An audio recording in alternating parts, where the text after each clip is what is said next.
મધ્યપ્રદેશના એક નાના કસ્બા સૂરજપુરમાં નંદિની નામની એક છોકરી રહેતી હતી, જે તેની સાદગી, સંસ્કાર અને મહેનત માટે સમગ્ર વિસ્તારમાં જાણીતી હતી. તેના પિતા હરિરામ એક સામાન્ય ખેડૂત હતા અને માતા સાવિત્રી ઘર સંભાળતા હતા. પરિવાર અમીર ન હતો, પણ સન્માનથી ભરેલો હતો.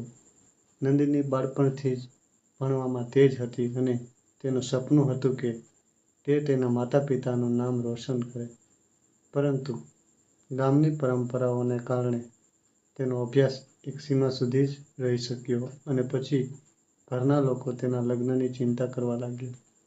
સમય વીતતો ગયો અને નંદિની લગ્ન લાયક થઈ ગઈ, ત્યારે હરિરામે પોતાની દીકરી માટે એક સારા વરની શોધ શરૂ કરી. ઘણા સંબંધો આવ્યા અને ગયા. કોઈ છોકરો પસંદ ન આવ્યો તો ક્યાંક સામેવાળા લોકોની માંગણીઓ ખૂબ મોટી હતી. હરિરામ હંમેશા કહેતા કે તે પોતાની દીકરીને એવા ઘરે મોકલવા માંગે છે, જ્યાં તેને દીકરી જેવું સન્માન મળે. આખરે એક દિવસ પાસના શહેર ચંદ્રનગરથી એક સંબંધ આવ્યો. છોકરાનું નામ વિક્રમ હતું. તેના પિતા મોટા વેપારી હતા અને પરિવાર સમાજમાં પ્રતિષ્ઠિત ગણાતો હતો. જ્યારે બંને પરિવાર મળ્યા તો બધું ખૂબ સરસ લાગ્યું. વિક્રમે પણ નંદિનીને પસંદ કરી અને નંદિનીએ પણ પોતાના માતા-પિતાની ખુશી જોતા આ સંબંધ માટે હા પાડી. સગાઈ ખૂબ ધામધૂમથી થઈ. આખા ગામમાં મીઠાઈ વેચાઈ અને હરિરામને લાગ્યું કે હવે તેમની સૌથી મોટી જવાબદારી પૂરી થવા જઈ રહી છે. પરંતુ તેમને એ નહોતું ખબર કે આગળ તેમના પરિવાર માટે કેવી કઠિન પરીક્ષા આવવાની છે. સગાઈ પછી ધીરે ધીરે વિક્રમના પરિવારની અસલી વિચારસરણી સામે આવવા લાગી. પહેલા તેમણે ઈશારામાં કહ્યું કે લગ્નમાં કેટલાક ખાસ ઇંતજામ હોવા જોઈએ. પછી કહ્યું કે સમાજમાં તેમની પ્રતિષ્ઠા ખૂબ મોટી છે, તેથી જાનનું સ્વાગત પણ તે સ્તરનું હોવું જોઈએ. હરિરામ પોતાની ક્ષમતા મુજબ દરેક માંગ પૂરી કરવાનો પ્રયાસ કરતા રહ્યા. તેમણે પોતાની બચત કાઢી, કેટલીક જમીન ગીરવે મૂકી અને સંબંધીઓ પાસેથી ઉધાર પણ લીધું. પણ છતાં તેમને ચિંતા સતાવવા લાગી, કારણ કે માંગણીઓ પૂરી થવાનું નામ નહોતી લેતી. બીજી તરફ નંદિનીને જ્યારે પણ આ વાતની ખબર પડતી તો તેનું મન બેચેન થઈ ઉઠતું. તે તેના પિતાને કહેતી કે જો સામેવાળા લોકો આટલી માંગ કરી રહ્યા છે તો આ સંબંધ ઠીક નથી. પણ હરિરામ તેને સમજાવતા કે લગ્ન એકવાર થાય છે અને સમાજમાં ઇજ્જત પણ જરૂરી છે. નંદિની ચૂપ થઈ જતી, પણ તેના મનમાં ક્યાંક ને ક્યાંક એક ડર ઘર કરી ગયો હતો. દિવસો વીતતા ગયા અને લગ્નની તારીખ નજીક આવતી ગઈ. આખા ગામમાં તૈયારીઓ શરૂ થઈ ગઈ. ઘરની દિવાલો પર રંગરંગાન થયું, આંગણામાં મંડપ સજાવવામાં આવ્યો, સંબંધીઓ આવવા લાગ્યા અને ચારે બાજુ ઉત્સવનું વાતાવરણ બની ગયું. સાવિત્રી પોતાની દીકરીની વિદાયના સપના જોઈ રહી હતી અને હરિરામ મનમાં ખર્ચની ચિંતામાં ડૂબેલા હતા. પણ પોતાની દીકરીના ચહેરા પર ખુશી જાળવી રાખવા માટે તે હંમેશા સ્મિત કરતા રહેતા. બીજી તરફ વિક્રમનો પરિવાર સતત નવી નવી વાતો કરતો જતો હતો. ક્યાંક મોંઘી ભેટોની ચર્ચા થતી તો ક્યાંક ગાડીની વાત ઉઠતી. હરિરામ દર વખતે હાથ જોડીને કહેતા કે તે એક ખેડૂત છે અને જેટલું શક્ય હશે તેટલું ચોક્કસ કરશે. પણ સામેવાળા લોકોની તેમની મજબૂરીને સમજાવવાને બદલે તેને નબળાઈ સમજી રહ્યા હતા. લગ્નના થોડા દિવસ પહેલા નંદિનીની મુલાકાત તેના જૂના સ્કૂલના એક કાર્યક્રમમાં આદિત્ય નામના યુવક સાથે થઈ. આદિત્ય તે જ કસ્બાનો જ રહેવાસી હતો અને હવે શહેરમાં એક શિક્ષક તરીકે કામ કરતો હતો. તે બાળપણથી જ નંદિનીને જાણતો હતો અને તેની મહેનત અને સારા સ્વભાવને હંમેશા વખાણ કરતો હતો. કાર્યક્રમ દરમિયાન બંનેની થોડી વાતચીત થઈ અને આદિત્યએ અનુભવ્યું કે નંદિની પહેલા જેવી ખુશ નથી. તેણે કારણ પૂછ્યું તો નંદિનીએ સ્મિત કરીને વાત ટાળી દીધી. પણ તેની આંખોમાં છુપાયેલી ચિંતા આદિત્યથી છુપાઈ ન શકી. કાર્યક્રમ પૂરો થયો અને બંને પોતપોતાના રસ્તે ચાલ્યા ગયા. પણ આદિત્યના મનમાં નંદિનીની ઉદાસી વારંવાર ઉભરી આવતી હતી. અહીં લગ્નનો દિવસ આવી ગયો. સુરજપુરનું આખું ગામ રોશનીથી ઝગમગી ઉઠ્યું. ઢોલ નગારાનો અવાજ ગુંજવા લાગ્યો. સંબંધીઓ ઉત્સાહમાં ડૂબેલા હતા. નંદિની દુલ્હનના જોડામાં ખૂબ જ સુંદર લાગી રહી હતી, પણ તેના મનમાં વિચિત્ર પ્રકારની ગભરામણ હતી. તેને લાગતું હતું કે કંઈક ઠીક નથી થવાનું. સાંજ થતાં થતાં સમાચાર આવ્યા કે વરઘોડો ચંદ્રનગરથી નીકળી ચૂક્યો છે. ગામવાળા સ્વાગતની તૈયારીમાં લાગી ગયા. હરિરામ વારંવાર વ્યવસ્થા જોઈ રહ્યા હતા, જેથી કોઈ કમી ન રહી જાય. રાત થતાં જ વરઘોડો ગામમાં પહોંચ્યો. બેન્ડની ધૂન પર લોકો નાચી રહ્યા હતા અને શરૂઆતમાં બધું સામાન્ય દેખાઈ રહ્યું હતું. પણ જેવું સ્વાગતનું કામ પૂરું થયું, વિક્રમના પિતાએ હરિરામને અલગ બોલાવ્યા. તેમના ચહેરા પર કઠોરતા હતી. તેમણે કહ્યું કે લગ્ન પહેલાં એક જરૂરી વાત નક્કી કરવી છે. હરિરામ ગભરાઈ ગયા. તેમણે પૂછ્યું કે શું વાત છે? ત્યારે વિક્રમના પિતાએ સ્પષ્ટ શબ્દોમાં કહ્યું, નવી કાર અને મોટી રકમ આપ્યા વગર આ લગ્ન નહીં થાય. આ સાંભળતા જ હરિરામના પગ નીચે જમીન સરકી ગઈ. તેમણે હાથ જોડીને કહ્યું, તે પહેલાં જે પોતાની ક્ષમતાથી વધુ ખર્ચ કરી ચૂક્યા છે અને હવે આટલી મોટી માંગ પૂરી કરવી તેમના માટે અશક્ય છે. પણ સામેવાળા લોકો પોતાની જીદ પર અડગ રહ્યા. ધીરે ધીરે આ વાત બંને પરિવાર અને પછી આખા ગામમાં ફેલાઈ ગઈ. વાતાવરણ બદલાવા લાગ્યું. ખુશીની જગ્યાએ તણાવે લઈ લીધી. નંદિનીના સંબંધીઓએ સમજાવવાનો પ્રયત્ન કર્યો. ગામના વડીલો પણ આગળ આવ્યા અને તેમણે કહ્યું કે લગ્ન કોઈ સોદો નથી હોતા. પણ વિક્રમના પિતા પર કોઈ વાતની અસર ન થઈ. વિક્રમ પણ ચૂપચાપ ઊભો રહ્યો. તેણે પોતાના પિતાના નિર્ણયનો વિરોધ ન કર્યો. આ જોઈને નંદિનીનું દિલ તૂટી ગયું. તેને સમજાઈ ગયું કે જે વ્યક્તિ આજે અન્યાય સામે અવાજ નથી ઉઠાવી શકતો, તે જીવનભર તેનો સાથ નહીં આપી શકે. હરિરામની આંખોમાં આંસુ આવી ગયા. તેમણે પોતાની પાઘડી ઉતારીને સામે રાખી દીધી અને કહ્યું કે તે તેમની ઇજ્જતનો સવાલ છે, પણ કૃપા કરીને લગ્ન થવા દો. છતાં સામેવાળા લોકો ન માન્યા. આખરે તેમણે જાહેર કરી દીધી કે જો તેમની માંગ પૂરી ન થાય તો વરઘોડો પાછો ફરી જશે. આ સાંભળીને આખા ગામમાં સન્નાટો છવાઈ ગયો. સાવિત્રી રડવા લાગી. સંબંધીઓ સ્તબ્ધ થઈ ગયા અને નંદિનીના મનમાં જાણે વાવાઝોડું ઉઠ્યું. તેણે તેના પિતાને આ રીતે અપમાનિત થતા જોયા તો તેની આંખોમાં પણ આંસુ આવી ગયા. પણ તે જ ક્ષણે તેની અંદર એક નવી શક્તિ જાગી. તેણે નિર્ણય કરી લીધો કે તે આવા લાલચુ લોકોના ઘરે ક્યારેય નહીં જાય. મંડપ પાસે પહોંચીને તેણે બધાની સામે કહ્યું કે જે ઘરમાં તેના પિતાના સન્માનની કોઈ કિંમત નથી, તે ઘરમાં તે વહુ બનીને નહીં જાય. તેના અવાજમાં એટલો આત્મવિશ્વાસ હતો કે ત્યાં હાજર લોકો થોડી ક્ષણ માટે ચૂપ થઈ ગયા. વિક્રમે પણ કોઈ જવાબ ન આપ્યો અને માથું ઝુકાવીને ઊભો રહ્યો. નંદિનીએ પોતાના લગ્નનો જોડો પહેરેલો હતો અને બધાની સામે સ્પષ્ટ કહ્યું કે જો આ સંબંધ દહેજ પર ટક્યો છે તો આ સંબંધ અત્યારે જ સમાપ્ત સમજવો. ગામના લોકો તેની વાત સાંભળીને ભાવુક થઈ ઉઠ્યા.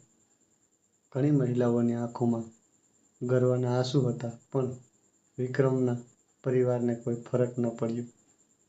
તેમણે વરઘોડો પાછો લઈ જવાનો નિર્ણય કર્યો. થોડી જ વારમાં બેન્ડનો અવાજ બંધ થઈ ગયો. રોશની વચ્ચે એક વિચિત્ર સન્નાટો ફેલાઈ ગયો અને તે વરઘોડો જે દુલ્હનને વિદાય કરવા આવ્યો હતો, તે લગ્ન કર્યા વગર પાછો ફરવા લાગ્યો. હરિરામ તૂટી ચૂક્યા હતા. તેમને લાગતું હતું કે સમાજમાં હવે તેમની મજાક બનશે. સાવિત્રી પોતાની દીકરીને ગળે લગાવીને રડી રહી હતી અને સંબંધીઓ સમજી નહોતા શકતા કે શું કરવું. પણ નંદિની પોતાના માતા પિતાને સંભાળવાની કોશિશ કરી રહી હતી. તે પોતે અંદરથી વિખરાઈ ગઈ હતી, તેમ છતાં મજબૂત બની હતી, કારણ કે તેને ખબર હતી કે જો તે પણ તૂટી ગઈ તો તેનો પરિવાર પૂરેપૂરો વિખરાઈ જશે. આ દરમિયાન ગામમાં હાજર આદિત્યને પણ આ ઘટનાની જાણ થઈ.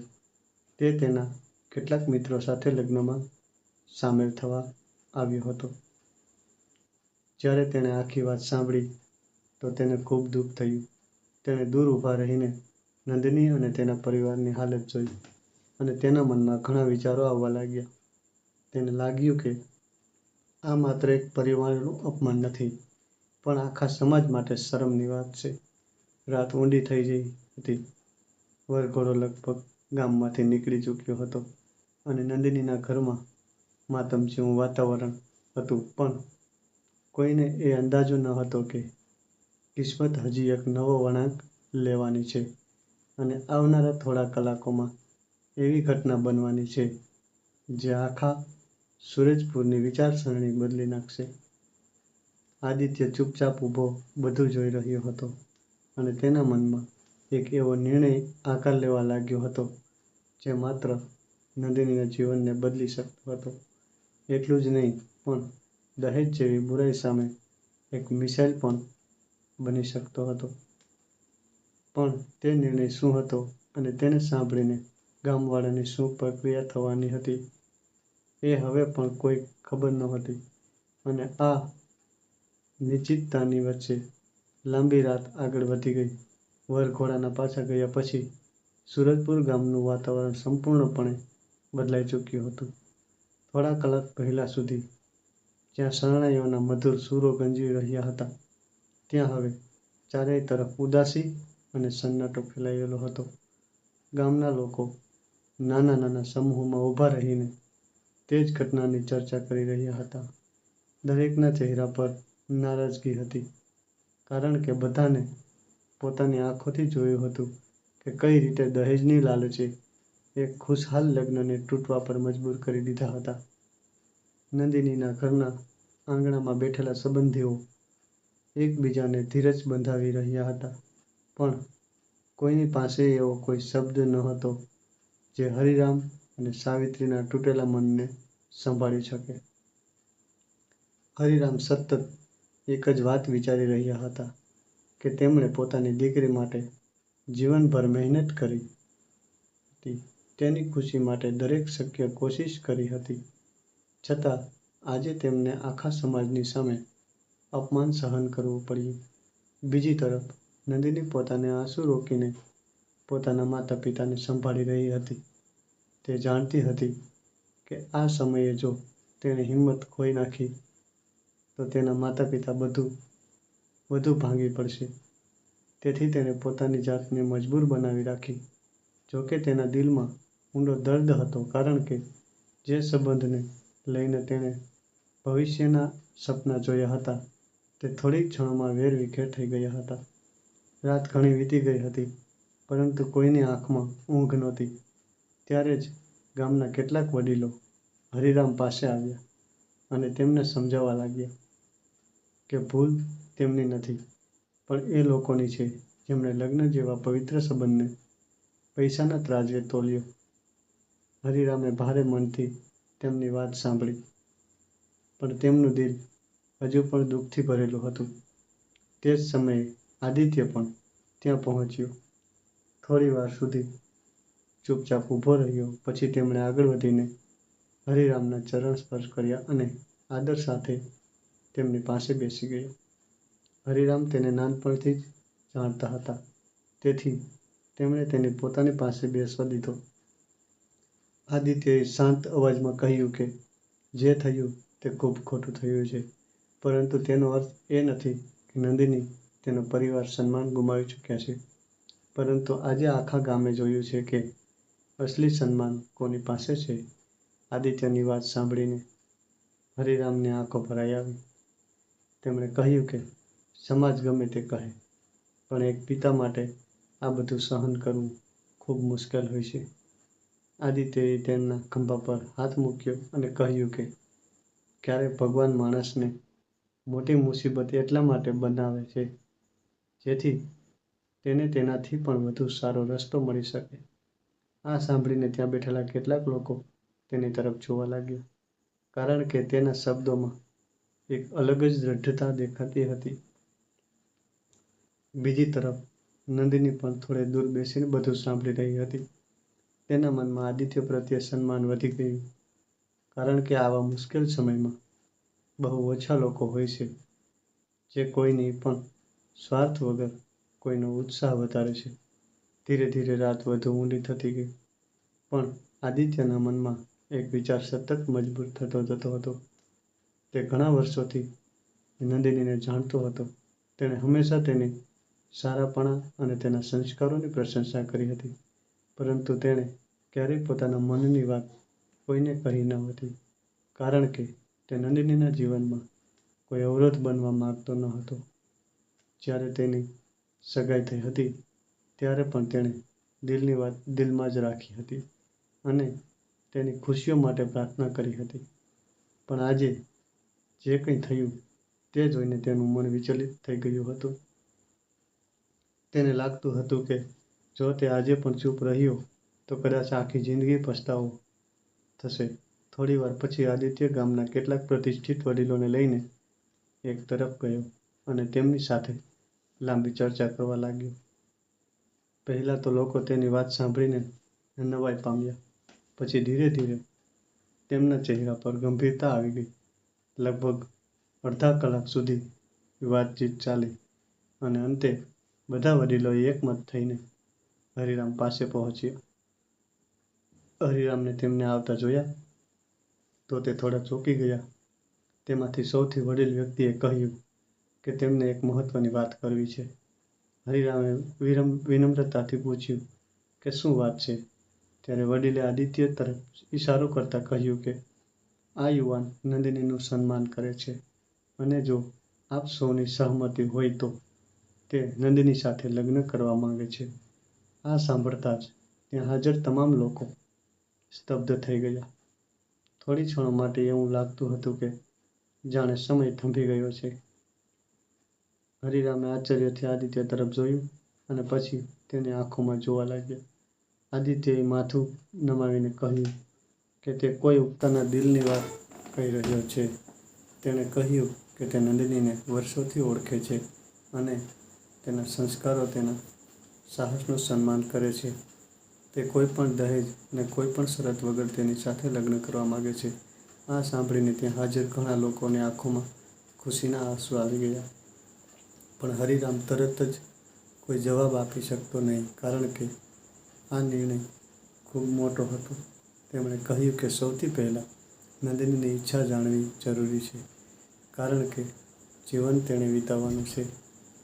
ત્યારે સૌની નજર નંદિની તરફ ગઈ, જે થોડે દૂર ઊભી રહીને આ બધું સાંભળી રહી હતી. નંદિની માટે આ ક્ષણ કોઈ સ્વપ્ન જેવી હતી. તેણે ક્યારેય વિચાર્યું નહોતું કે આવી મુશ્કેલ પરિસ્થિતિમાં કોઈ વ્યક્તિ તેના સન્માનને સૌથી ઉપર રાખીને તેની સાથે ઊભો રહેશે. થોડીક ક્ષણો તે ચૂપ રહી. પછી તેણે ધીરેકથી કહ્યું કે જો તેના માતા પિતાને આ સંબંધ સ્વીકાર્યો હોય તો, અને જો આદિત્ય ખરેખર તેને સન્માન અને બરાબરી આપશે તો તેને કોઈ વાંધો નથી. આ સાંભળતા જ સાવિત્રીની આંખોમાંથી ખુશીના આંસુ વહેવા લાગ્યા અને હરિરામની ઝૂકેલી ગરદન પહેલીવાર સીધી થઈ. તેમને લાગ્યું કે જાણે ભગવાનને અંધારી રાતમાં આશાનું નવું કિરણ મોકલ્યું હોય. ગામના લોકોમાં પણ ઉત્સાહ ફેલાઈ ગયો. સૌએ આદિત્યના વખાણ કર્યા, કારણ કે તેણે સાબિત કરી દીધું હતું કે લગ્ન ફક્ત બે દિલ અને બે પરિવારોનો સંબંધ હોય છે, ના કે પૈસાનો સોદો. આ પછી ગામના મંદિરના પૂજારીએ બોલાવવામાં આવ્યા અને તેમણે કહ્યું કે જો બંને પરિવારો સહેમત હોય તો લગ્ન આજે જ સંપન્ન કરી શકાય છે. આ સાંભળીને લોકોમાં નવી ઉર્જા આવી ગઈ. જે સંબંધીઓ થોડીવાર પહેલાં દુઃખમાં ડૂબેલા હતા તેઓ હવે તૈયારીઓમાં લાગી ગયા. મંડપને ફરીથી શણગારવામાં આવ્યો. દીવામાં તેલ નાખવામાં આવ્યું અને બુઝાઈ ગયેલી રોશનીઓ ફરીથી ઝગમગવા લાગી. એવું લાગતું હતું કે જાણે આખા ગામે મળીને એક નવી શરૂઆતનો નિર્ણય લઈ લીધો હોય. નંદિનીના ચહેરા પર પણ લાંબા સમય પછી હળવું સ્મિત દેખાયું, જ્યારે આદિત્ય શાંત ભાવે બધી વ્યવસ્થા જોઈ રહ્યો હતો. તેના મનમાં કોઈ દેખાવ ન હતો. તે ફક્ત એટલું જ ઈચ્છતો હતો કે નંદિની અને તેના પરિવારનું સન્માન પાછું આવી જાય. થોડા જ સમયમાં લગ્નની વિધિઓ શરૂ થઈ ગઈ. ગામના લોકો મોટી સંખ્યામાં મંડપની આસપાસ એકઠા થઈ ગયા, કારણ કે તેઓ આ ઐતિહાસિક ક્ષણના સાક્ષી બનવા માંગતા હતા, જ્યારે દહેજ વગર અને કોઈ પણ લાલચ વગર એક નવો સંબંધ બની રહ્યો હતો. મંત્રોના ગુંજાવાર વચ્ચે નંદિની અને આદિત્યએ એકબીજાના ગળામાં વરમાળા પહેરાવી અને આખું વાતાવરણ તાળીઓના ગડગડાટથી ભરાઈ ગયું. ઘણા વડીલોએ કહ્યું કે તેમણે પોતાના જીવનમાં આવું દ્રશ્ય બહુ ઓછું જોયું છે, જ્યાં અપમાનની રાહત સન્માનમાં ઉજવવામાં બદલાઈ ગઈ હોય. જ્યારે ફેરા શરૂ થયા તો હરિરામ અને સાવિત્રી આંખોમાંથી સતત આંસુ વહેતા હતા, પરંતુ આ વખતે આ આંસુ દુઃખના નહીં, પણ ખુશીના અને ગર્વના હતા. તેમને અનુભવ થઈ રહ્યો હતો કે તેમની દીકરીને એવો જીવનસાથી મળ્યો છે જે તેની વસ્તુ નહીં પણ માણસ સમજે છે. ફેરા પૂરા થયા પછી આદિત્યએ સૌની સામે ઊભા રહીને એક વાત કહી. તેણે કહ્યું કે આજે જે થયું તે ફક્ત એક લગ્ન નથી, પણ એક સંદેશ છે કે કોઈ પણ છોકરીનું સન્માન કોઈ પણ ધન દોલત કરતાં મોટું હોય છે, અને જે લોકો દહેજ માંગે છે તેઓ વાસ્તવમાં પોતાના જ સંસ્કારોની ગરીબી બતાવે છે.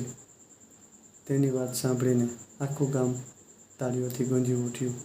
આ સમાચાર ધીરે ધીરે આસપાસના ગામો અને કસ્બાઓમાં પણ ફેલાવા લાગ્યા. લોકો આ લગ્નની ચર્ચા કરવા લાગ્યા અને આદિત્ય ત્યાં નંદિનીના વખાણ કરવા લાગ્યા. ઘણા લોકોએ તેને દહેજ પ્રથાની વિરુદ્ધ એક સાહસી પગલું ગણાવ્યું. બીજી તરફ વિક્રમ અને તેનો પરિવાર જ્યારે પોતાના શહેર પહોંચ્યા તો તેમને પણ આ ઘટનાની જાણ થઈ કે જે છોકરીને તેઓ અપમાનિત કરીને છોડી આવ્યા હતા, તેણે થોડા કલાકો પછી દહેજ વગર એક પ્રતિષ્ઠિત યુવાન સાથે લગ્ન કરી લીધા છે. આ સાંભળીને તેમને સમાજમાં ટીકાનો સામનો કરવો પડ્યો. લોકો કહેવા લાગ્યા કે તેમણે લાલચમાં એક સારો સંબંધ ગુમાવી દીધો. જ્યારે બીજી તરફ સુરજપુરમાં ખુશીનું વાતાવરણ પાછું આવી ગયું. લગ્ન પછી વિદાયની તૈયારી થવા લાગી, પણ આ વિદાય પહેલાં જેવી નહોતી. આ વખતે દુઃખની સાથે સાથે ગર્વ પણ હતો. નંદિનીએ પોતાના માતા પિતાને ગળે લગાવ્યા અને કહ્યું કે તે હંમેશા તેમના સંસ્કારોને યાદ રાખશે. હરિરામે તેમનું કપાળ ચૂમી અને કહ્યું કે આજે તેમને પોતાની દીકરી પર પહેલાં કરતાં પણ વધુ ગર્વ છે, કારણ કે તેણે મુશ્કેલ સમયમાં પણ આત્મસન્માનથી છોડ્યું નથી. જ્યારે આદિત્ય નંદિનીને લઈને ત્યાંથી નીકળ્યો ત્યારે આખા ગામે બંનેને આશીર્વાદ આપ્યા. લોકોને લાગતું હતું કે તેઓ ફક્ત એક નવવિવાહિત દંપતીને વિદાય નથી આપી રહ્યા, પણ એક નવી વિચારધારાને આગળ વધારી રહ્યા છે. પરંતુ નંદિની અને આદિત્યની અસલી પરીક્ષા હજુ શરૂ થવાની હતી, કારણ કે લગ્ન પછીનું જીવન ફક્ત લાગણીઓથી નથી ચાલતું, તેમાં જવાબદારીઓ પણ હોય છે. અને આવનારા દિવસોમાં તેમણે એવા ઘણા અનુભવોનો સામનો કરવાનો હતો જે તેમના સંબંધને વધુ મજબૂત બનાવવાના હતા. સાથે જ કેટલાક એવા લોકો પણ હતા જેમને આ લગ્ન પસંદ નહોતા અને તેઓ ભવિષ્યમાં નવી મુશ્કેલીઓ ઊભી કરી શકતા હતા. પરંતુ હાલ પૂરતું તે રાત્રે સુરજપુરના આકાશમાં ચમકતા તારાઓ નીચે એક નવી વાર્તા જન્મ લઈ ચૂકી હતી, જે આવનારા સમયમાં વધુ મોટા બદલાવનું કારણ બનવાની હતી. બીજી સવારે જ્યારે સુરજપુર ગામમાં સૂરજના પ્રથમ કિરણો ફેલાયા ત્યારે પણ ગઈકાલની ઘટનાઓની ચર્ચા કરે દરેક ઘરમાં થઈ રહી હતી. લોકો વારંવાર એ જ લગ્નનું ઉદાહરણ આપતા હતા, જેણે દહેજ જેવી બુરાઈ સામે આત્મસન્માન અને સાચા સંસ્કારોની જીત સાબિત કરી દીધી હતી. બીજી તરફ આદિત્ય અને નંદની પોતાના નવા જીવનની શરૂઆત કરી ચૂક્યા હતા. આદિત્યનું ઘર ખૂબ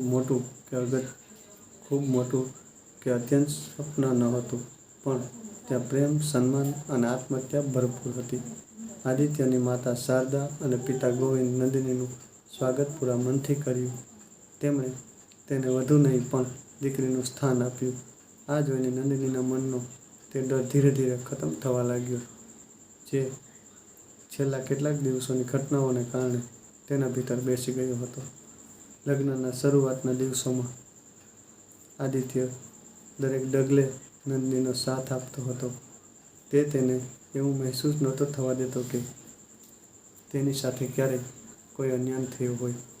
બંને કલાકો સુધી બેસીને પોતાના ભવિષ્યની યોજનાઓ વિશે વાત કરતા હતા.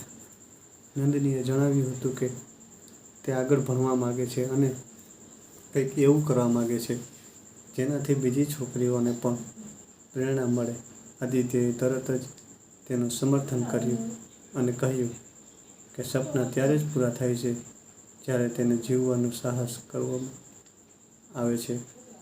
આ સાંભળીને નંદિનીના મનમાં તેના પ્રત્યે સન્માન વધુ ગાઢ થઈ ગયું. સમય ધીરે ધીરે આગળ વધવા લાગ્યો અને બંનેનો સંબંધ વિશ્વાસની મજબૂત પાયા પર ઊભો રહ્યો. થોડા મહિનાઓ પછી નંદિનીએ પોતાનો અભ્યાસ ફરી શરૂ કર્યો. ગામની ઘણી છોકરીઓને તેનાથી પ્રેરાઈને પોતાના માતા પિતા પાસે આગળ ભણવાની પરવાનગી માંગવા લાગી. આ બદલાવ નાનો જરૂર હતો, પણ તેની અસર દૂર સુધી દેખાઈ લાગી. બીજી તરફ હરિરામ અને સાવિત્રી પણ હવે પહેલાં કરતાં વધુ ખુશ રહેવા લાગ્યા હતા. ગામના લોકો તેમનું સન્માન કરતા હતા અને જ્યારે પણ દહેજની ચર્ચા થતી તો લોકો કહેતા કે જેણે પોતાની દીકરીને આત્મસન્માનનો પાઠ શીખવ્યો હોય તે ખરેખર ભાગ્યશાળી પિતા છે. ધીરે ધીરે આસપાસના ગામોમાં પણ નંદિની અને આદિત્યની વાતો ફેલાઈ ગઈ. ઘણી સામાજિક સંસ્થાઓએ તેમને કાર્યક્રમોમાં બોલાવવાનું શરૂ કર્યું, જ્યાં તેઓ લોકોને દહેજની વિરુદ્ધ જાગૃત કરતા હતા. નંદિની પોતાના અનુભવો સંભળાવી અને કહેતી કે જો તેણે તે દિવસે ચૂપકિદી સાધી લીધી હોત તો કદાચ તેનું આખું જીવન સમાધાનમાં વીતી ગયું હોત.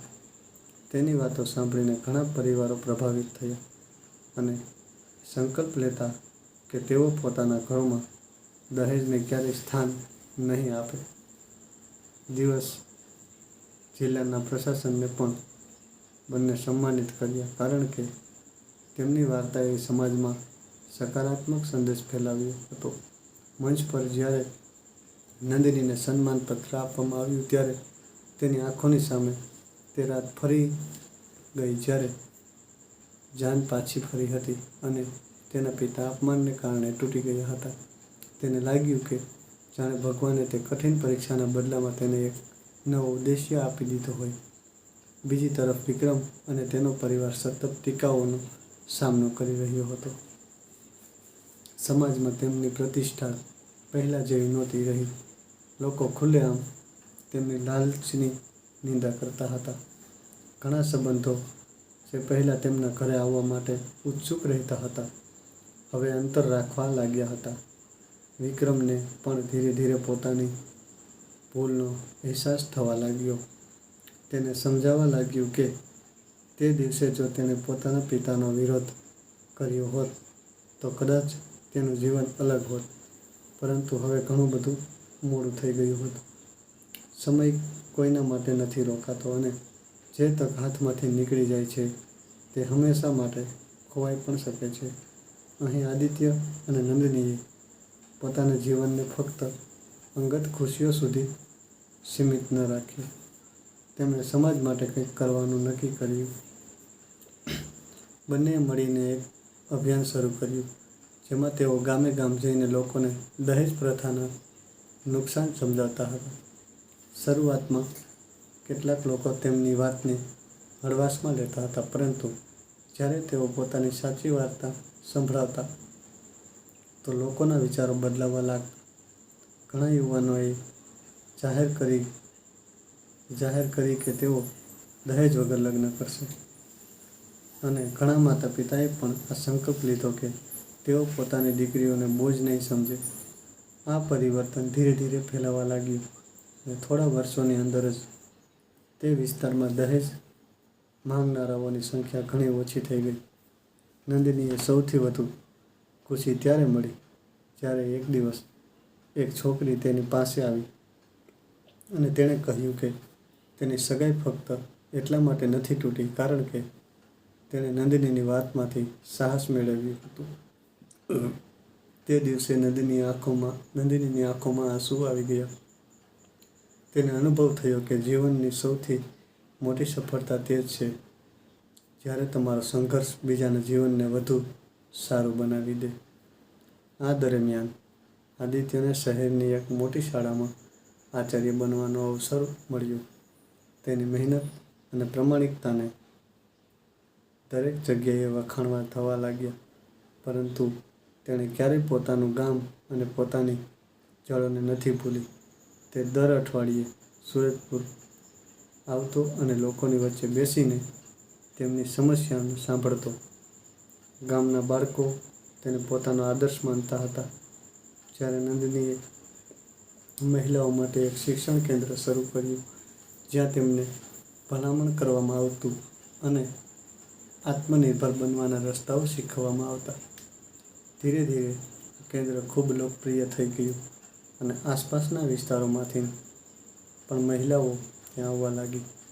ઘણી એવી મહિલાઓ જે પહેલાં ઘરની 4 દિવાલો સુધી સીમિત હતી, હવે નાના વ્યવસાય શરૂ કરવા લાગી અને પોતાના પગ પર ઊભી થવા લાગી. હરિરામ જ્યારે આ બધું જોતા તો તેમની છાતી ગર્વથી ફૂલી જતી. તેમને લાગતું કે જે દીકરી માટે તેઓ ક્યારેક ચિંતિત રહેતા હતા તે જ આજે સેંકડો પરિવારો માટે પ્રેરણા બની ચૂકી છે. વર્ષો વીતતા ગયા અને એક દિવસ નંદિની તથા આદિત્યના ઘરે એક પુત્રીનો જન્મ થયો. આખા પરિવારમાં ખુશીની લહેર દોડી ગઈ. જ્યારે લોકોએ અભિનંદન આપ્યા તો આદિત્યએ સ્મિત કરીને કહ્યું કે દીકરી ઘરની રોનક હોય છે અને તેને તે જ સન્માન મળવું જોઈએ જે દીકરીને મળે છે. તેની આ વાત સાંભળીને સૌએ તાળીઓ પાડી, કારણ કે તે ફક્ત શબ્દોથી નહીં પણ પોતાના જીવનમાંથી પણ આ જ સંદેશ આપતો હતો. નંદિની પોતાની દીકરીને જોઈને અવારનવાર વિચારતી કે આવનારી પેઢીને એવો સમાજ મળવો જોઈએ જ્યાં કોઈ છોકરીની કિંમત દહેજથી નહીં પણ તેના વ્યક્તિત્વ અને તેના સપનાઓથી નક્કી થાય. આ જ વિચાર સાથે બંનેએ પોતાની દીકરીનું નામ આશા રાખ્યું, કારણ કે તે તેમના જીવનમાં નવી આશા બનીને આવી હતી. સમય સાથે તેમની વાર્તા વધુ પ્રસિદ્ધ થતી ગઈ. ઘણા સમાચાર પત્રો અને સામાજિક મંચો તેમની યાત્રાને લોકો સુધી પહોંચાડી. પણ આદિત્ય અને નંદિની હંમેશા વિનમ્ર રહ્યા. તેઓ કહેતા કે તેમણે કોઈ સાધારણ કામ નથી કર્યું, પણ ફક્ત યોગ્ય સમયે યોગ્ય નિર્ણય લીધો હતો. એક વર્ષ ગામમાં એક મોટો સમારોહ આયોજિત કરવામાં આવ્યો, જ્યાં તે તમામ પરિવારોને સન્માનિત કરવામાં આવ્યા. તેમણે દહેજ વગર લગ્ન કર્યા. તે સમારોહના મુખ્ય અતિથિ આદિત્ય અને નંદિની હતા. મંચ પર પહોંચીને જ્યારે નંદિનીએ લોકોને સંબોધિત કર્યા તો તેણે કહ્યું કે દહેજ ફક્ત પૈસાની લેવડ દેવડ નથી, પણ એક વિચાર છે, અને જ્યાં સુધી આ વિચાર નહીં બદલાય ત્યાં સુધી સમાજ પૂરી રીતે નહીં બદલાઈ શકે. તેણે એ પણ કહ્યું કે દરેક છોકરીએ પોતાના આત્મસન્માનની રક્ષા કરવી જોઈએ અને દરેક છોકરાએ તે સમજવું જોઈએ કે લગ્ન કોઈ સોદાનું નામ નથી. તેની વાતોએ ત્યાં ઉપસ્થિત હજારો લોકોના દિલને સ્પર્શી લીધા. સમારોહ સમાપ્ત થયા પછી એક વડીલ મહિલા તેની પાસે આવી અને બોલી કે દીકરી, તે દિવસે જો તારી જાન પાછી ન ફરી હોત તો કદાચ આ બદલાવ ક્યારેય ન આવ્યો હોત. આ સાંભળીને નંદિની થોડીક ક્ષણો ચૂપ રહી. પછી તેણે સ્મિત સાથે કહ્યું કે ક્યારેક જીવનની સૌથી મોટી હાર જ સૌથી મોટી જીતનો રસ્તો બતાવી જાય છે. ધીરે ધીરે સાંજ ઢળવા લાગી અને સમારોહ સમાપ્ત થઈ ગયો. આદિત્ય, નંદિની અને તેમનો પરિવાર ઘરે પાછો ફર્યો. તે રાત્રે બધા લોકો આંગણામાં બેઠા હતા. આકાશમાં અસંખ્ય તારાઓ ચમકતા હતા અને હળવી ઠંડી હવા ચાલી રહી હતી. હરિરામે પોતાની અવિત્રીને ખોળામાં લીધી અને ભાવુક થઈને કહ્યું કે હવે તેમને કોઈ વાતનો ડર નથી, કારણ કે તેમણે પોતાની આંખોથી જોઈ લીધું છે કે સત્ય અને સન્માનનો રસ્તો મુશ્કેલ જરૂર હોય છે, પણ અંતમાં જીત તેની જ હોય છે. બધા લોકો હસવા લાગ્યા.